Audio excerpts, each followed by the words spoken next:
जय हिंद दोस्तों, स्वागत है आपका मेरे इस यूट्यूब चैनल यूनिवर्स वाला में।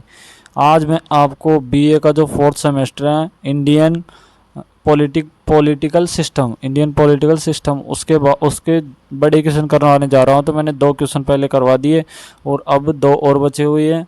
तीसरा और चौथा और पांचवा 3 बचे हुए हैं। तो इनको देखिए और शायद इनमें से आपके मिल जाए बड़े क्वेश्चनों में से।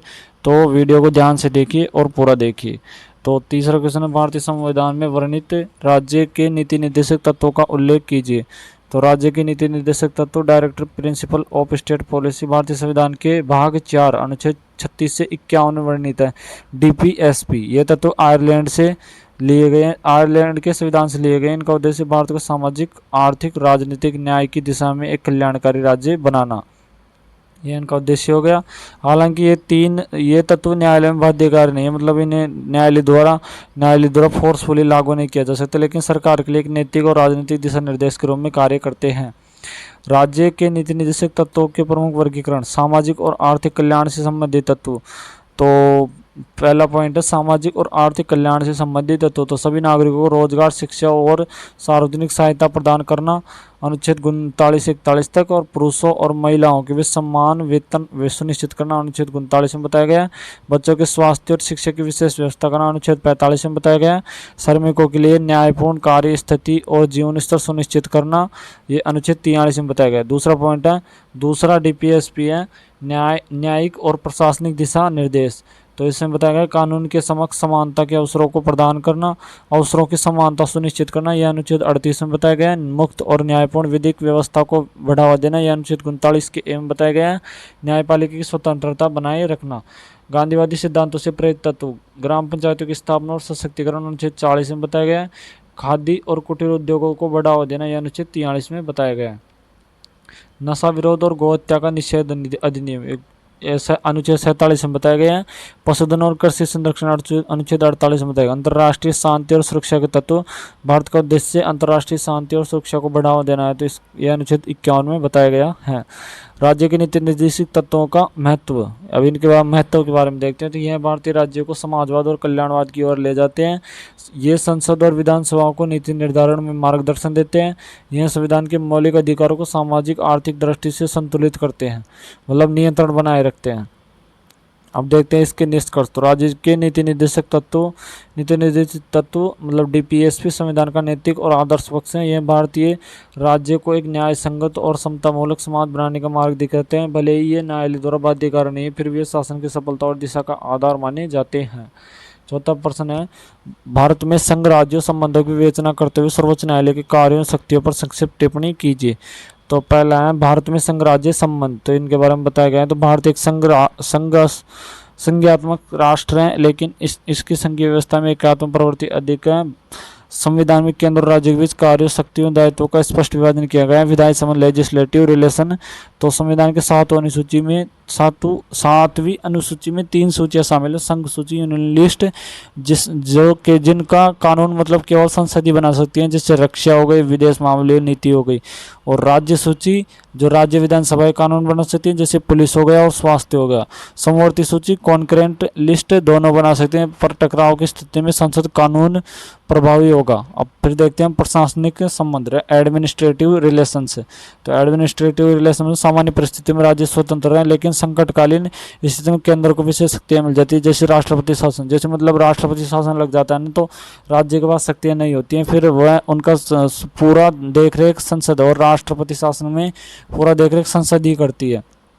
अनुच्छेद 256 से 263 के अंतर्गत केंद्र राज्यों को निर्देश दे सकता है। वित्तीय संबंध, फाइनेंशियल रिलेशंस, केंद्र करों की वसूली करता है और राज्य उनके हिस्सों की राशि वित्त आयोग की सिफारिश पर देता है। कुछ कर केंद्र वसूल करता है, लेकिन राज्य उपयोग करते हैं, जैसे जीएसटी में केंद्र राज्य साझेदारी होती है। सर्वोच्च न्यायालय की शक्तियां और कार्य। तो भारतीय सर्वोच्च न्यायालय के अनुच्छेद 124 से 147 के अंतर्गत स्थापित सर्वोच्च न्यायालय निकाय है। यह केंद्र और राज्य के बीच संतुलन बनाए रखने वाला संविधान संरक्षण प्रमुख शक्तियां, संवैधानिक व्याख्या, कॉन्स्टिट्यूशनल इंटरप्रिटेशन, तो इसमें होता है संविधान की अस्पष्ट बातों को स्पष्ट करना। न्यायिक पुनरावलोकन किसी कानून या कार्य को असंवैधानिक घोषित करने की शक्ति। अनुच्छेद 13 में बताया गया है। मूल अधिकारों की रक्षा, प्रोटेक्शन ऑफ फंडामेंटल राइट्स। ये नागरिक यदि किसी मौलिक अधिकार का हनन होता है तो वह सीधे सर्वोच्च न्यायालय जा सकता है। अनुच्छेद 32 में बताया गया है। इसे संवैधानिक उपचार का अधिकार भी कहते हैं।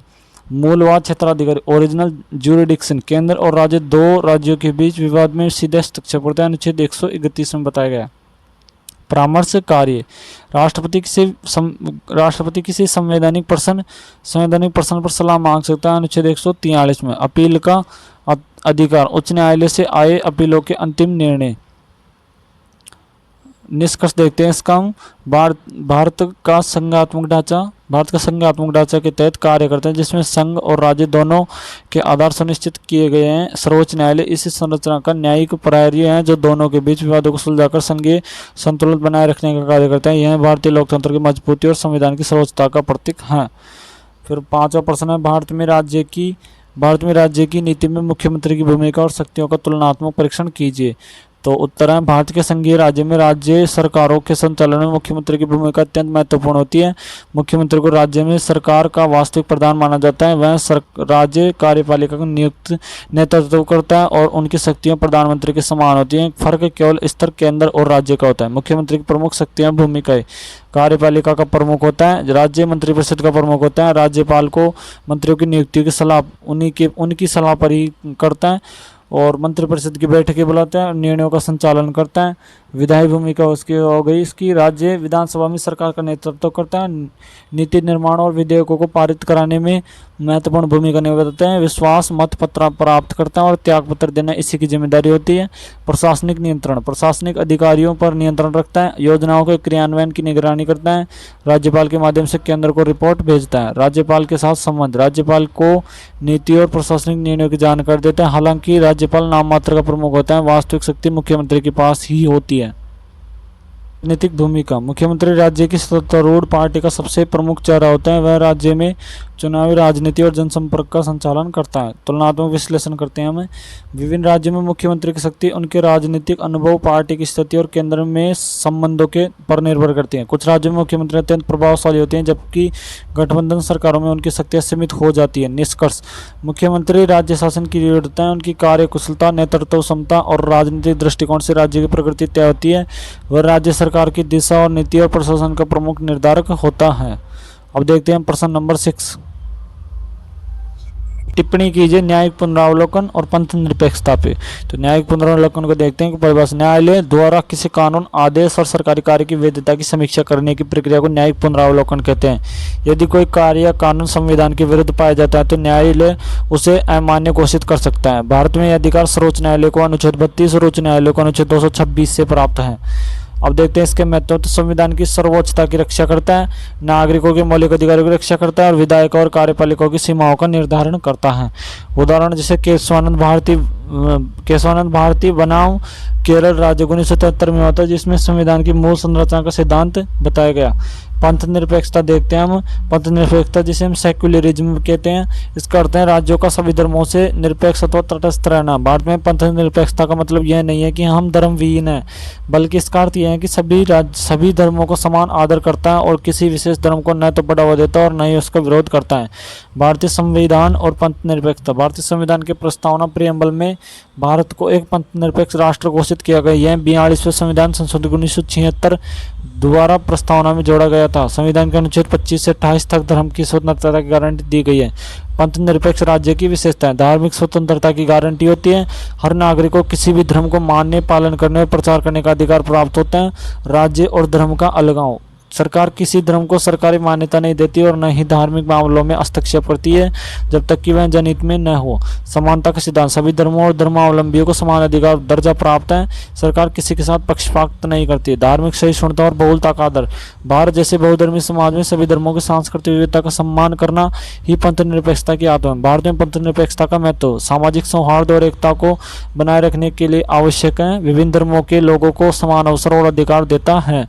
धर्मों के आधार पर भेदभाव को समाप्त करता है और लोकतांत्रिक ढांचे को सुदृढ़ और समावेशी बनाता है। वर्तमान में चुनौतियां क्या क्या हुई हैं, तो धार्मिक कट्टरता और सांप्रदायिकता बढ़ी हुई है, और राजनीतिक दलों द्वारा धर्म का प्रयोग कर वोट मांगे जाते हैं, ये भी आजकल की चुनौती है। सोशल मीडिया पर धार्मिक उन्माद फैलाने की कठिनाई, जैसे कुछ हो गया तो उसमें बीच में भागकर धर्म को ले आते हैं। ये सोशल मीडिया में सबसे ज़्यादा यही बात होती है, और बीच में धर्म को लाते हैं, जैसे हिंदू और मुस्लिम हो गया, सबसे ज़्यादा इन्हीं पर उनकी टीआरपी चलती है। निष्कर्ष हो गया, पंथ निरपेक्षता भारतीय लोकतंत्र को मूल स्तंभ है। यह सुनिश्चित करती है कि भारत एक ऐसा राष्ट्र बना रहे जहां हर धर्म, जाति और समुदाय को समान अधिकार और सम्मान मिले। यह सिद्धांत न केवल संविधान की आत्मा है बल्कि राष्ट्रीय एकता और सामाजिक शांति के लिए भी अत्यंत आवश्यक है। तो ये हो गया आपके 6 क्वेश्चन। आई होप इनमें से आपके आज